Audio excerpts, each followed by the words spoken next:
Gênesis capítulo 22, versículo de número 8. Gênesis é fácil de achar. Pensa num livro fácil, né? Capítulo 22, versículo de número 8. Eu quero que você me ajude a ler. Pode ser? No 3? 1, 2 e 3. Me ajude. E disse Abraão: Deus proverá para si um cordeiro para o holocausto, meu filho. Assim caminharam juntos. Pode se assentar. Queridos, eu acho que essa é a quarta segunda-feira ou é a quinta? Quinta segunda-feira. Já foi ministrado em cima desse texto várias mensagens. Eu me lembro que a última aqui parece que foi a biografia de Abraão. Outros ministraram o próprio testemunho, mas cada um falou alguma coisa, se você participou das 5 segunda-feiras. E aí quem fica por último? Obviamente, irmãos, a gente precisa pedir a Deus uma mensagem, e a palavra de Deus ela é tão rica e tão profunda, que se a gente ler o mesmo texto todos os dias, o mesmo texto todos os dias vai te dar uma mensagem diferente. Amém? Então quem participou da primeira, pode ter certeza que a quinta não vai ser igual à primeira, vai ser diferente da primeira, não vai ser igual. Então Deus nos deu uma mensagem, e eu quero aqui, de uma forma breve, trazer o teu coração, somente explanando de uma forma rápida, para que você entenda. Obviamente, todos conhecem esse texto e o contexto, onde Deus prova a Abraão pedindo o seu filho. Essa é a tônica da mensagem. Mas uma coisa que não foi falado aqui, é que esse texto ele é uma alegoria. Esse texto, ele simplesmente é uma sombra de coisas que irá ou que aconteceu com Cristo lá na frente. Esse texto, se você estudar ele de uma forma minuciosa, você vai entender que ele não está falando apenas de Isaac, não está falando apenas de Abraão, está falando de Jesus, nosso Senhor e Salvador, Jesus Cristo. Então ele é uma alegoria. Irmãos, e para a gente entender alegorias, é melhor a gente entender algo assim, profecias que a Bíblia nos ensina e nos mostra. Por exemplo, o Velho Testamento, irmãos, ele tem aproximadamente 4.000 anos. Agora imagina escrever 4.000 anos em 39 livros. Você acha que dá? Alguma coisa deu. A história panorâmica foi escrita e ela começou aqui em Gênesis. E o que acontece quando se fala de profecias e cumprimento? Quando a gente relata profecias, aqui nesse texto, ele tem uma profecia, e quando se fala de Abraão, também tem cumprimento. Por quê? Porque Abraão foi chamado, em Gênesis capítulo 12, é uma profecia, sobre uma profecia: tu vai ser grande, tu vai ser próspero, tu vai ser uma grande nação. Agora preste atenção, isso é uma profecia, uma palavra de Deus, mas toda profecia e palavra de Deus tem um cumprimento, e o mesmo cumprimento aconteceu. O cumprimento aconteceu por quê? Porque hoje você vê que de Abraão e de Sara existe uma nação que se chama Israel. Então se cumpriu, sim ou não? Sim, sim ou não? Sim. A mesma profecia, irmãos, diz para Abraão, o mesmo Deus diz para Abraão: tu vai descer para o Egito, e no Egito tu vai ficar 400 anos, antes dele ter um filho. E ele desce para o Egito, e você conhece a história, e Deus diz: e eu arrancarei vocês do Egito com mão forte. Isso já se cumpriu ou não? A Bíblia fala de profecias e cumprimentos. Quer ver um? Quando você abre a Bíblia no livro do profeta Isaías, lá, por exemplo, em Isaías capítulo 7, versículo 14, vai estar narrando lá que uma virgem vai ter um filho, e o seu nome será Emanuel. Olha que interessante, isso foi uma profecia, e o que aconteceu? Ele já nasceu. Mateus capítulo 1, versículo 18 diz que o nome dele é Emanuel, que significa Deus conosco. Então a Bíblia ela traz a profecia e o cumprimento. Isaías narra, Isaías capítulo 9, versículo 6, que um filho se nos deu, um menino se nos nasceu, e o seu nome será maravilhoso, conselheiro, Deus forte, Pai da eternidade e príncipe da paz. Quem é ele? Jesus. Ele já nasceu ou não? Então houve uma profecia e um cumprimento. Mas o mesmo profeta Isaías, ele faz outra profecia, ele traz uma narrativa de outra profecia, lá em Isaías 53, que ele vai dizer da morte desse cordeiro, vai dizer que ele foi levado como uma ovelha muda. Isso aconteceu ou não? Profecia e cumprimento. Agora tem profecia que já está aí há muito tempo, palavra que está dada há muito tempo e ainda não se cumpriu. Qual é? Eu voltarei, eu voltarei. Eu vou para o Pai, mas eu vou voltar para buscá-lo, para que aonde eu esteja, estejais vós. Quem está esperando essa profecia se cumprir? Então dá-se a entender, irmãos, que estamos diante de um texto. Eu trouxe uma narrativa rápida para falar de Gênesis capítulo 22, entender que é uma alegoria, é algo futuro. E quando se diz de algo futuro, de um texto que você já sabe o que aconteceu lá na frente, qual que é a chave desse texto? Diga comigo: Deus proverá. Deus proverá. Isso é uma alegoria, porque se você é alguém que tem a mente aberta, você vai entender que Deus já providenciou. Por quê? Porque é alegoria. Quem é o cordeiro? Jesus. Quem é que morreu no lugar de Isaac? O cordeiro. E quem é esse cordeiro que morreu por mim e por você naquela cruz?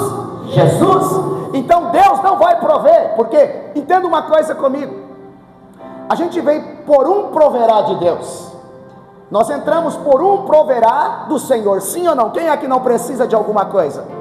Quem é que já não entrou na igreja por um texto ou por uma campanha que a narrativa é Deus proverá? Aí você traz muita coisa, você traz sonho, você traz projeto, você traz casamento, você traz uma cura na mente, diz Deus proverá. Mas entende o texto e o contexto: Deus proverá alguém para morrer no lugar de Isaac.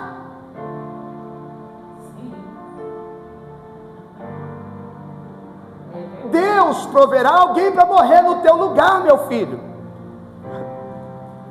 O proverá aqui, irmãos, não está relacionado a uma vitória, bênção terrena, mas o proverá aqui é para Isaac. O que é Isaac que você precisa? Você precisa de um proverá. Deus vai providenciar alguém ou alguma coisa para morrer no teu lugar.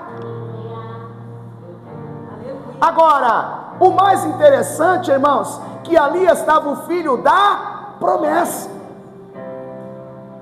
E se o filho é da promessa, é o filho prometido. Se o filho é prometido, ele não vai morrer. Por quê? Porque tem uma promessa sobre a vida dele. Agora, coisas que a gente passa batido no proverá, ou no Deus já providenciou, é o que? É que você esquece que você também é um filho da promessa. É, papai, aleluia. Você não veio ao mundo por acaso. Você não chegou aqui por acaso. Sabe por quê? Porque a Bíblia diz que o nome, o seu nome está escrito na palma das mãos de Deus. A mesma Bíblia diz que antes que você fosse formado no ventre da tua mãe, Ele já te conhece. Então você é um filho da promessa. Deus providenciou o Cordeiro de Deus, que tira o pecado do mundo, para morrer em teu lugar.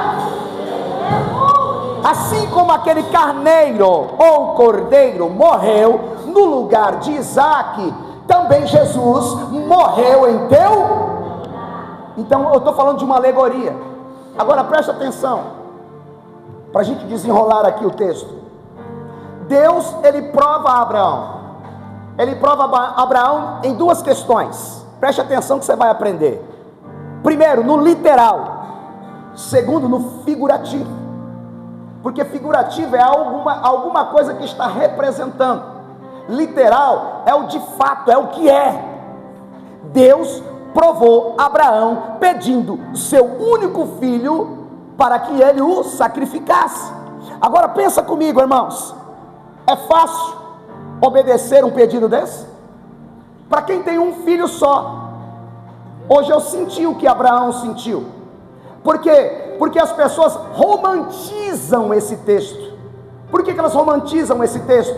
Porque diz que Abraão foi sem titubear.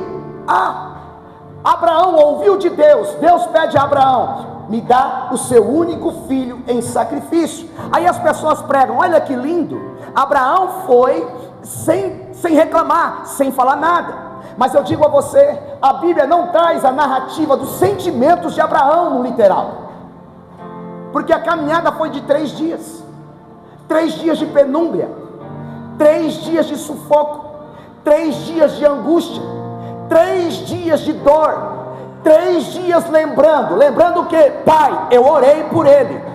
3 dias lembrando, Pai, eu pedi ao Senhor.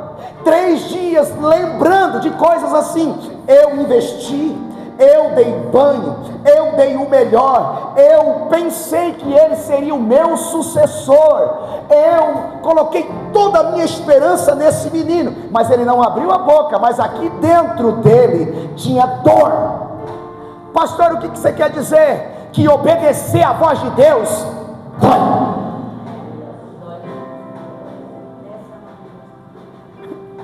Eu estou dizendo no literal. Você renunciar àquilo que você ama para poder agradar a Deus, você renunciar àquilo que você espera e projetou para você, para ser o seu sucessor, ou alguém melhor do que você, e Deus de repente pede. Você, por exemplo, pode trazer isso uma narrativa para a sua vida comum, sei lá, projetou um trabalho, projetou alguma coisa, e de repente Deus diz a você: não, eu não quero você nisso, eu não quero você assim. Aí você diz: mas isso é tudo para mim. Tudo para mim, tudo para você, lá dentro tem que ser Deus. Então renunciar dói.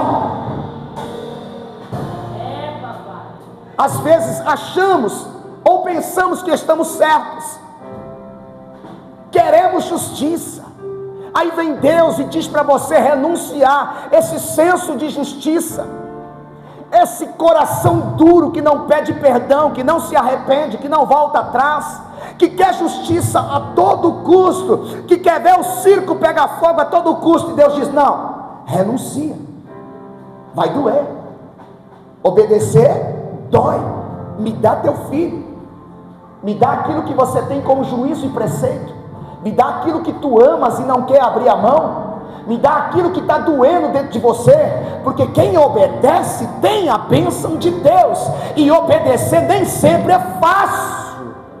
Então ninguém conhece, ninguém narra, ninguém entende o que Abraão estava sentindo. Ele estava levando o seu filho sentindo dor, ele estava levando o seu filho na reflexão. Só a misericórdia de Deus. Ninguém sabe como eu estou, mas eu não posso deixar de fazer aquilo que ele me pediu. Obedecer é renunciar, renunciar dói. Por isso que é no literal. Abrir mão de alguma coisa que a gente ama para poder agradar a Deus. Ouvir de alguém: está vendo? Você deixou alguma coisa, seu bobo, sua boba. Está vendo? Você está abrindo mão disso. Ai, se fosse eu. Então as pessoas nos fazem passar até por bobo, mas você não pense que tu é bobo. Você tem que levantar as mãos e dizer: olha, eu estou agradando aquele que deve ser agradado. Eu não estou aqui para agradar ao mundo, eu não estou aqui para agradar nem a mim mesmo, porque está doendo, mas eu estou obedecendo. Dói? Obedecer? Dói. Porque isso é literal, irmãos, isso é sentimento. Então sentimento você não romantiza, você não pensa que foi fácil, e não pense que é fácil. Eu sei que você sente dor, eu sei que você sente repulsa, eu sei que alguns sentimentos que são lançados agora aí na sua mente, que você tem que renunciar, isso chega a causar danos em você. Mas você quer saber de uma coisa? É melhor obedecer. Entende? Agora, no figurativo, presta atenção, a caminhada foi de 3 dias. Sim ou não? 3, diga comigo, 3 dias. 3 dias. Quantos dias Jesus ficou naquela tumba? Sentimento, vem para o sentimento. Nós vamos trabalhar em alegorias, no literal e no figurativo. 3 dias na tumba, diga comigo, 3 dias na tumba. Tristeza para quem estava do lado de fora, penúmbria para aqueles que estavam acreditando. Volta para o sentimento, volta para o sentimento. Abraão andando, 3 dias, calado, 3 dias, pensativo, 3 dias, perguntando a Deus, por quê? Passa de mim esse cálice, passa de mim essa situação. 3 dias, agora volta para lá. Nesses 3 dias que Jesus ficou naquela tumba, os que ficaram de fora, ficaram dentro do cenáculo, acuado, penúmbria, tristeza, medo. Esta era a sensação que Abraão estava experimentando. Essa é a alegoria desses 3 dias de penúmbria. Alguns, como você conhece a Bíblia, lá em Lucas, eles até voltaram para Emaús, largaram, porque os 3 dias, alegórico aqui, é 3 dias de sofrimento. Mas olhe para cá, ao 3º dia ele ressuscitou. Diga para alguém assim, vai ter refrigério. Obedece que vai ter refrigério. É amargo como fel, é difícil muitas vezes, renunciar não é fácil, mas é melhor obedecer do que sacrificar. Vamos lá, 3 dias de caminhada, porque Deus pediu para eles sacrificar lá no Monte Moriá. Agora, eles chegam no pé do monte, diga comigo, pé do monte. Abraão fala para os moços assim, muitos pregadores, eles fazem ênfase nesse texto, e a ênfase desse texto é a fé. Por quê? Porque vai Abraão, vai Isaac, com alguns homens, em cima de um jumento, levando as cargas. Quando chega no pé do monte, Abraão olha para os moços e diz assim, ficam aqui, olhando o jumento, que eu e meu filho, nós vamos subir ao monte, nós vamos adorar a Deus, e depois nós voltar. Agora, o que Deus pediu para Abraão? Sacrificar a quem? Sacrificar a quem? Isaac. Mas qual que foi a palavra que ele deu? Nós voltaremos, nós vamos sacrificar, mas nós voltar, frisa isso, nós voltar. Agora presta atenção, Mateus capítulo 16, Jesus está em Cesareia. Jesus pergunta aos discípulos, o que as pessoas estão dizendo de mim? Uns diz que tu és um profeta, que tu és João Batista, que tu és alguém que ressuscitou do Velho Testamento. E tu, Pedro, o que você diz que eu sou? Que tu és o Filho de Deus, o Filho do Deus bendito. Aí Jesus responde para ele, bem-aventurado és tu, Simão Barjonas, que não foi carne nem sangue que te revelaste, mas sim meu Pai que estás no... E daí Jesus, depois dessa revelação que Pedro teve de quem é Jesus, Jesus começa a dizer, meus filhos, a partir de hoje, eu vou subir para Jerusalém. Para onde? Para onde? Fica aqui. Eles chegaram no pé do monte. Eles chegaram aonde? Volta para lá. Eles chegaram no pé do monte. Nós vamos subir para Ador. Jesus para e diz aos seus discípulos, eu vou para Jerusalém. Os anciões, os escribas, vão me pegar, vão judiar de mim com minhas palavras, vão me espancar, vão me envergonhar, vão me crucificar em uma cruz, mas ao 3º dia eu ressuscitar. Olha o que Jesus estava dizendo, olha como é que é a alegoria das coisas. Olha só, eu vou subir, eu vou adorar, mas eu vou ser crucificado, humilhado, mas ao 3º dia, se você não dá glória, mas ao 3º dia eu ressuscitar. só uma ligação de texto.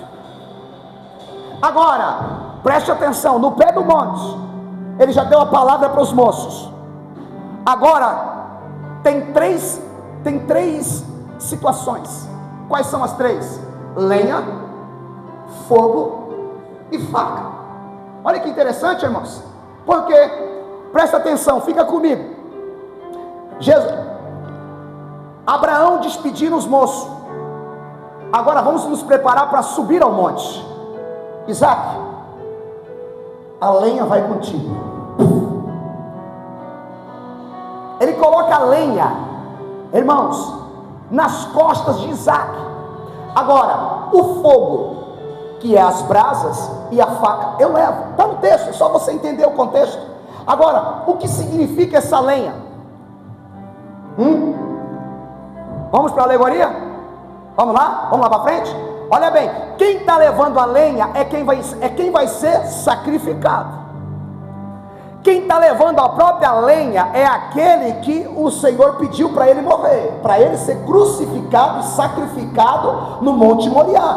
Então Abraão chega e põe a lenha nas costas dele. Olha o que a Bíblia diz em João 19, versículo 17: e levando ele às costas a sua cruz, saiu ele para o monte do Gólgota.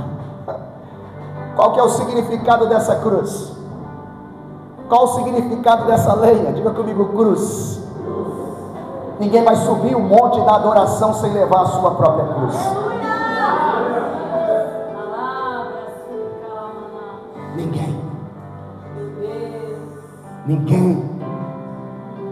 Ninguém vai subir ao monte da adoração sem renunciar. Ninguém pode ter um encontro com Deus com ignorância, sem limpar o próprio coração, sem pedir perdão, sem renunciar à própria vida. O madeiro nada mais é do que a cruz que o próprio Isaac estava carregando para a sua própria crucificação ou holocausto. A lenha tu leva. Agora, o que é interessante, Abraão levou fogo, porque ia ser feito um sacrifício, sim ou não? Um holocausto. Algumas Bíblias está escrito brasas. Sabe o que é isso? Preste muita atenção. Mesmo, volta para cá, ó. Abraão, Isaac na frente, com a lenha nas costas, Abraão atrás, levando brasa, porque não tinha como levar fogo, era a brasa de um fogo que tirou de algum lugar, levando para atear lá quando chegasse no momento do sacrifício. Abraão com fogo atrás. O que é isso? Mesmo no momento de dor, olha para cá, mesmo no momento de dor, eu não posso deixar o fogo que está em mim apagar. Eu tenho que subir o monte, mesmo com dor, cheio de fogo dentro do coração, porque a Bíblia diz que o pavio que fumega não pode se apagar. Com dor, mas dando glória, sofrendo, mas dizendo: eu não posso retroceder, sentindo, vendo, vendo na literal, mas assim, olha, eu não vou desapontar o meu Deus. Tem chama, tem fogo, até na dor tem que ter glória.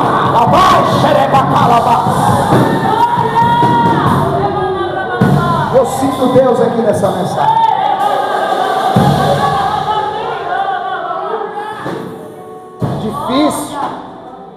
Difícil é o pai olhar para o filho na frente dizendo: eu vou ter que sacrificar ele. Mas não pense que ele subiu assim.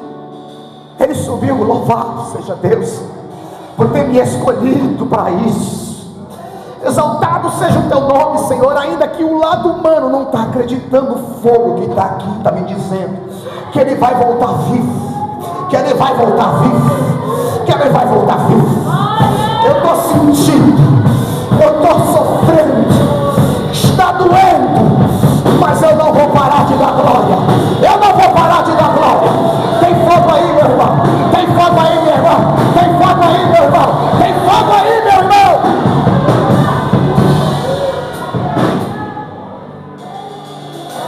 O mais interessante levar o fogo, ele tinha que levar a faca. Algumas Bíblias está cutelo, e a faca estava na mão. Irmão, por favor, entra nesse texto comigo, sobe esse monte aqui comigo, olha a lenha nas costas do seu filho, olha a faca na tua mão. E o que significa essa faca? Escute o que eu vou dizer para você. A tua vida,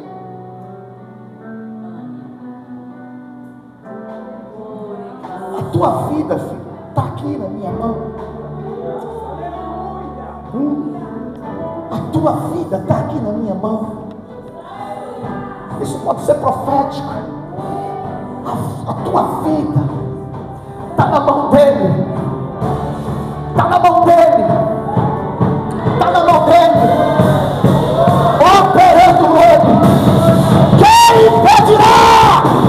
Ele é como da calabás. Ele é muito que de paz. Ele é maria, queria, como da paz. Pode falar o que quiser.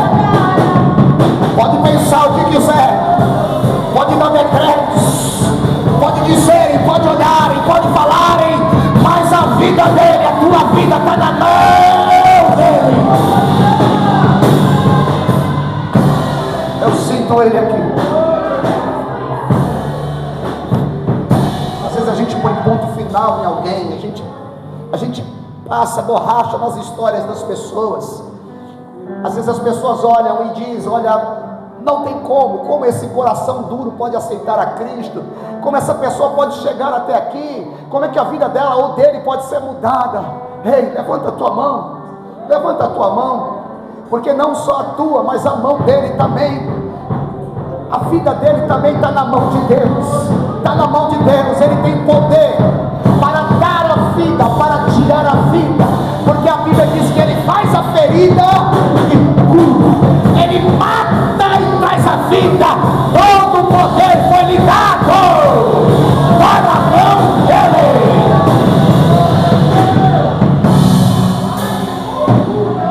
Agora escute os três elementos: lenha, fogo e faca.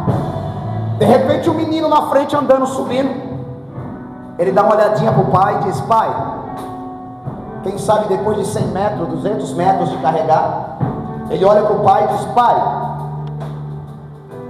aqui está a lenha, mas cadê o cordeiro para o sacrifício? Qual que era a preocupação de Isaac? O cordeiro.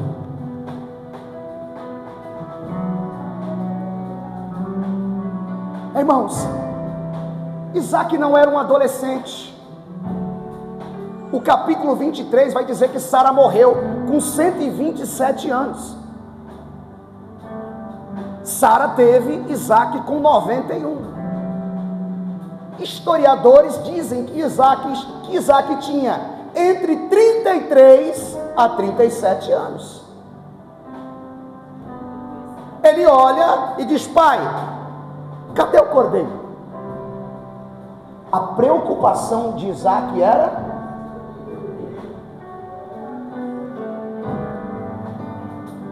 você está preocupado em levar o cordeiro para casa?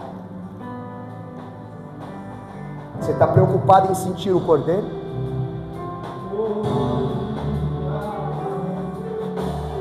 Quando o cordeiro está na festa, lembra de João capítulo 2? A alegria não acaba. Às vezes a gente pensa muito na gente e esquece do cordeiro. Às vezes a gente quer resolver as coisas, quer um trabalho novo, quer um valor a mais. A gente fica cansado, se desgasta. É o cordeiro. Cadê o cordeiro? Às vezes você quer justiça, quer que alguém saia do quintal, que alguém volte, quer que alguma coisa aconteça. Onde está o cordeiro? Onde está o cordeiro? Onde está a tua busca? Às vezes você entra na igreja, você vem ao culto, você vem adorar, você vem num culto cristão, cristocêntrico, meu querido, e você dá de ombro para o cordeiro, uma lágrima não desce, uma glória não sai da sua boca, a sua mão não é levantada, a sua cabeça também não se curva, você não consegue dizer: Cordeiro de Deus, eu preciso do Senhor. Elevas, alabacalabas, alabassuriandalabas. Não importa o momento, irmãos, o que você precisa, independente do momento, é do Cordeiro, é do Cordeiro, é do Cordeiro, é do Cordeiro, é do Cordeiro, é do Cordeiro, é do Cordeiro de Deus que tira o pecado do mundo. Eu digo a você sem medo e sem sombra de dúvida, que um toque só do Cordeiro muda todo o seu dia, sua semana, sua história. Talvez você é alguém que entrou e tem entrado, mas você nunca se abriu, você nunca se preocupou com o Cordeiro. Pastor, o que você está dizendo? Você entrou aqui por você mesmo, você está aqui por você mesmo, você está aqui para que alguma coisa aconteça para você, ou para a sua família, ou na sua vida, tanto ministerial, quanto financeira, ou alguma área, alguma coisa que acontece. Sabe o que acontece? Nada. Por quê? Porque você deveria estar preocupado em adorar. Quem veio aqui para isso? Dá um pouquinho de glória para o Cordeiro, irmãos. Foca no Cordeiro, presta atenção no Cordeiro, adora o Cordeiro, porque se você adorar o Cordeiro, as coisas que você precisa, o Cordeiro vai provisionar. Deus vai provisionar para você, Deus vai mandar para você, Deus vai fazer para você.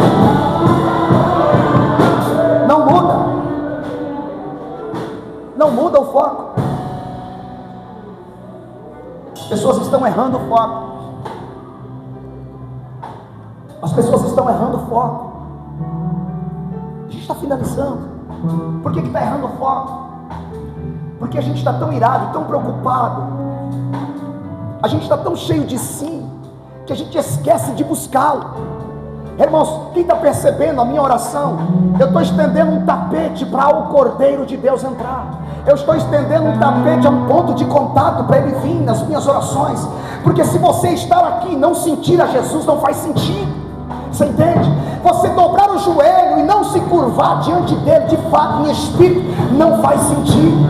Se você orar naquele quarto e não sentir a presença dele, não faz sentido. Se você vir para a igreja cantar hinos, pregar a palavra e não sentir o Cordeiro, não faz sentido. Aonde está o Cordeiro? Aonde está o Cordeiro? Aonde está o Cordeiro? Aonde está o Cordeiro, Pai?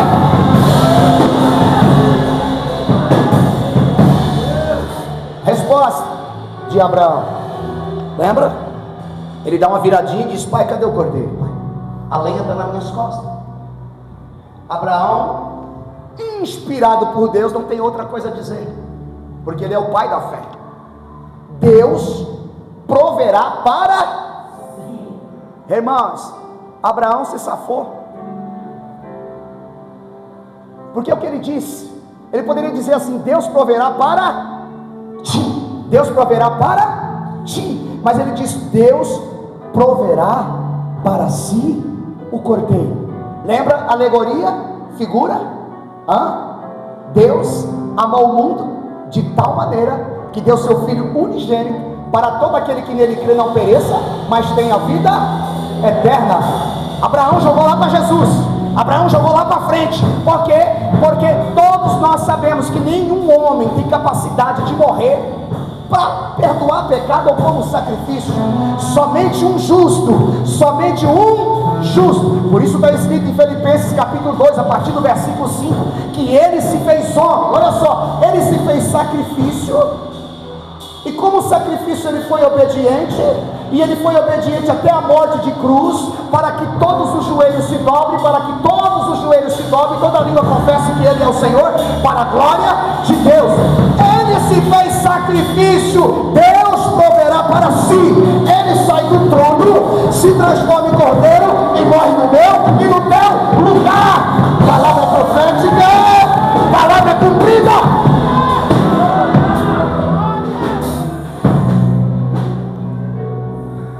Agora escute, finalizo, porque nós já subimos um monte, chegamos no momento do sacrifício. Ele vira as costas, continua com a lenha. Vamos terminar a caminhada. Aí Deus diz: é aqui. Esse moço de 33 a 37 anos fica paradinho. Abraão pega a lenha e prepara a lenha.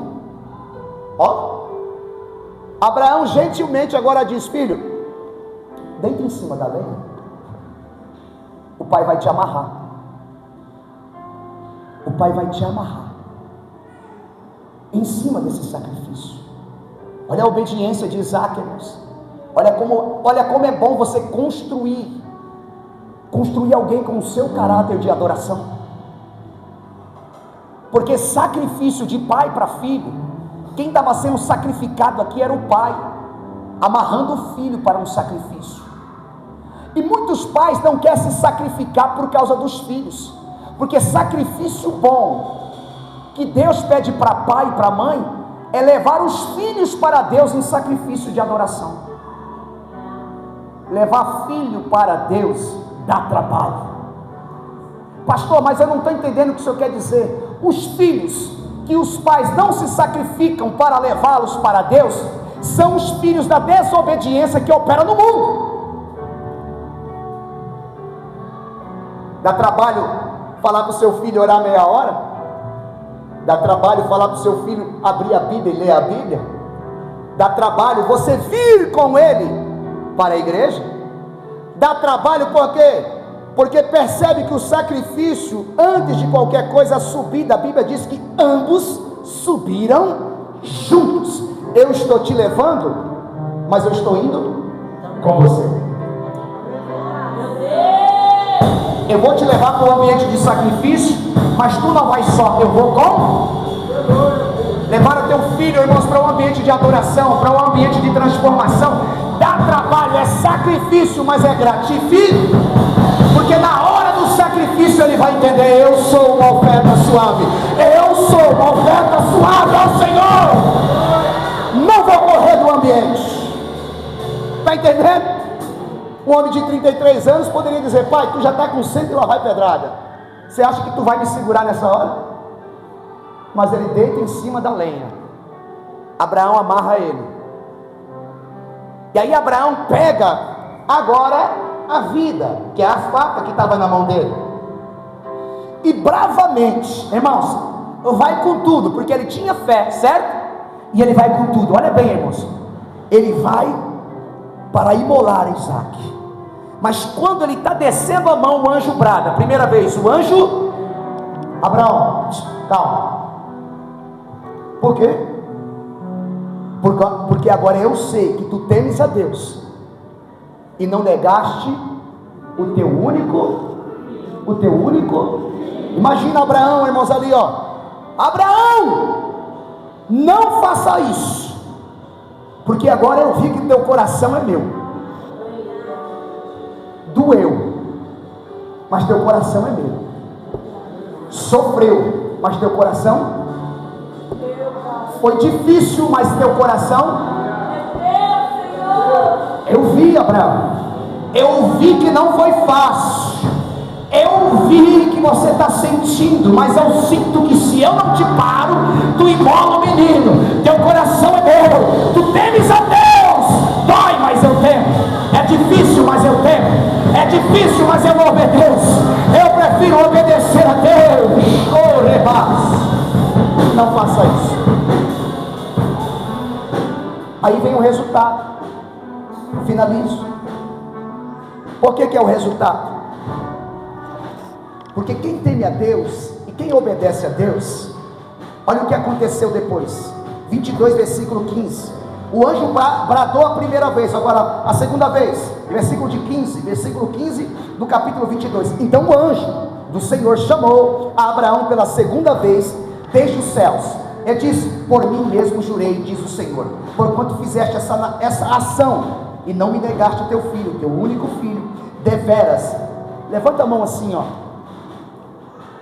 deveras te abençoarei e grandissimamente multiplicarei a tua descendência, como as estrelas do céu e como a areia que está na praia do mar. A tua descendência possuirá a porta dos seus inimigos, e em tua descendência serão benditas todas as nações da terra, porquanto obedeceste a minha voz.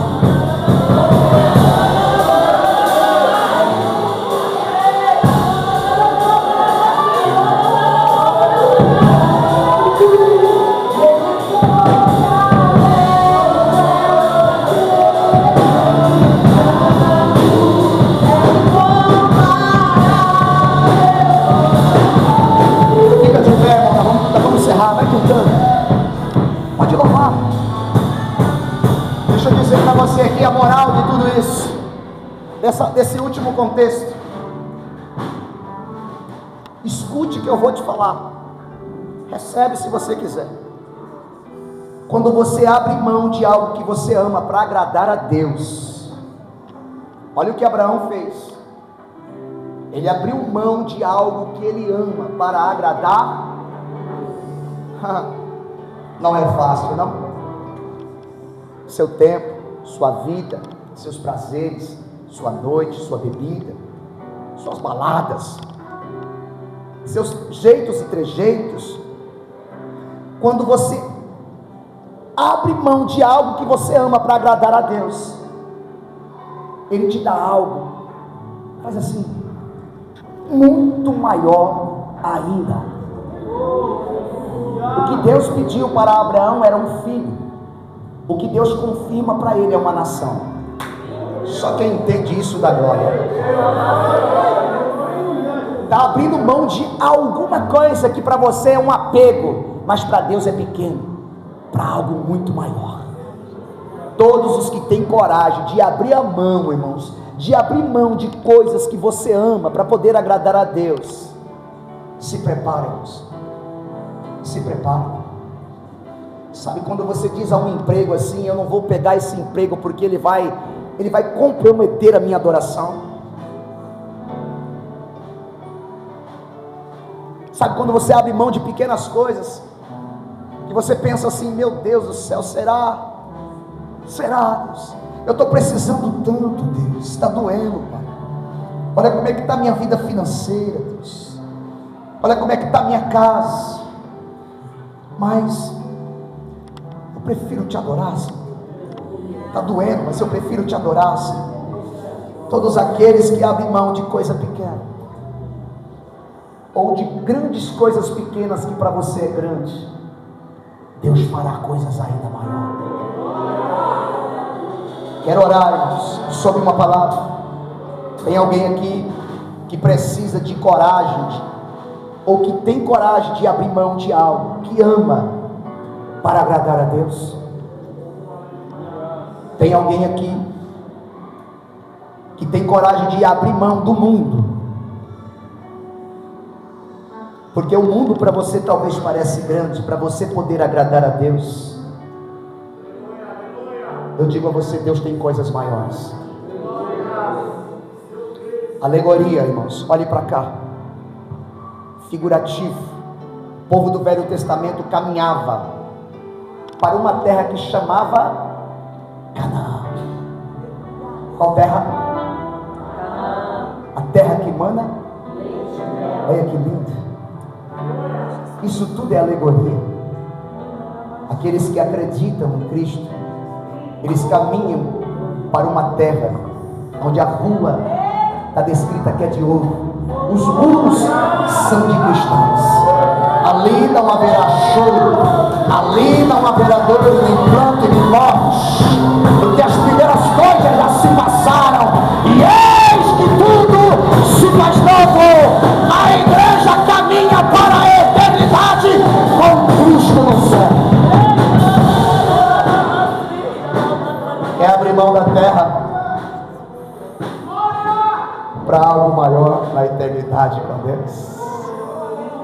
Tem alguém que tem coragem de levantar a mão dizendo: eu quero Cristo, eu abro mão de tudo que eu sou, de tudo que eu tenho, das coisas que eu faço, das pessoas que eu vivo e convivo, porque eu sei que tudo isso parece ser grande, mas não é nada perante aquilo que Deus tem para mim na eternidade.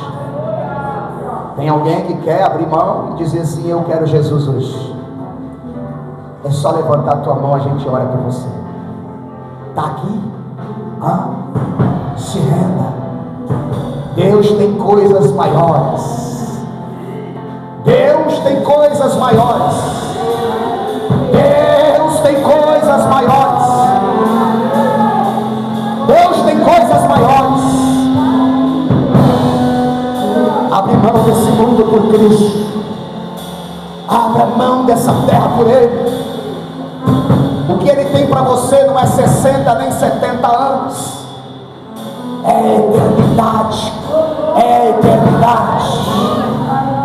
Oh, igreja amada, tem alguém que quer vir para Ele hoje? Dá-lhe uma, dá-lhe duas, dá-lhe três. Aplauda Jesus.